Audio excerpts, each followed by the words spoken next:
அன்னைக்கு வச்சாங்கன்னா இந்த காத்து அதிகமா வந்துன்னா தடுக்கிறதுக்கு வச்சாங்க.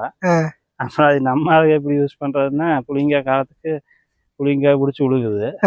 அது தூங்கி வந்து 5 மணிக்கு போனோம்னா ஒருத்தவங்க வர்றதுக்கு முன்னாடி போனா சரி புளிங்காய் பொறிச்சிட்டு வந்து பொறுக்கிட்டு வந்துக்கலாம். ரசத்துக்காய்க்கு. அப்புறம் ஏதோ மழை காலத்துக்கு இந்த ஆடு குட்டி ஓட்டி போனா ஆனா ஓட்டி எங்கேயும் மேய்க்க முடியாது. ஏதோ ஒரு 4 புளிந்தாலே வெட்டி விட்டா ஆட்டுக்கு வளத்துக்கு சேர்ந்துக்கு வேலை முடிஞ்சது. ஆட்டுக்கு வெட்டி போடுறத புளி மரம் சேர்க்குது அப்படின்னு எனக்கு சேர்க்குது.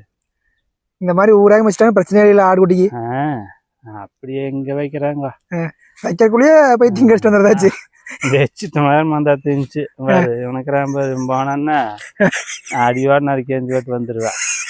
எப்படி பாக்குறான்னு வேற பேசுறாங்கன்னு பாக்குறேன். அனதா டேய் கீழே யூரின் போயிட்டு இருக்கானோ.